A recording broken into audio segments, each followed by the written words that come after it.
নিজের ছেলে মেয়ের ক্ষেত্রে নিজে সচেতন হন। আপনার ছেলে মেয়ের বয়স 7 হয়ে গেছে, তাদেরকে সালাতের আদেশ দেন।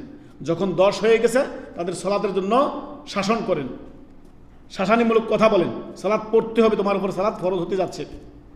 10 বছরে কি করা? শাসন করা, আদবের মার দেওয়া, এবং তাদের বিছানা ছেলে মেয়েদের আলাদা করে দেওয়া। ছেলে হলেও পৃথক বিছানা দিবেন, মেয়ে হলেও পৃথক বিছানা তাদের করে দেওয়া। এই মর্মে যে হাদিসটি বললেন আবু দাউদে 495 নম্বর হাদিস, মুসনাদ আহমদের 6756 নম্বর হাদিস, নবী সাল্লাল্লাহু আলাইহি সাল্লাম বলেন, মুরু আওলাদাকুম বিসসালাতি ওয়া হুম আবনাউ 7 সিনিন। যখন তোমাদের সন্তানদের 7 বছর হবে তাদেরকে সালাতের আদেশ দিবে। যখন 10 বছর হয়ে যাবে সালাতের জন্য কি করবে? তুমি শক্তভাবে একটু শাসনীমূলক আদবের মার দিবে।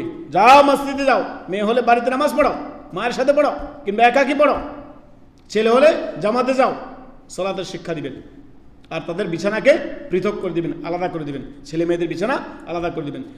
2 ছেলে এক বিছানায় শুবে না, 2 মেয়ে এক বিছানায় শুবে না, পৃথক পৃথক বিছানা দেওয়ার সর্বোচ্চ চেষ্টা করবেন। এতে কি হবে? তাদের আপনার তারবিয়ত সুন্দর হবে, আদব আখলাক তারা শিখবে। আমাদের সমাজে এগুলোর কোনো বালাই নেই। এজন্য শুনতে পাচ্ছেন বিভিন্ন আপনার আপদের কথা। আল্লাহ আমাদের হেফাজত করুন, বুঝার তৌফিক দান করুন।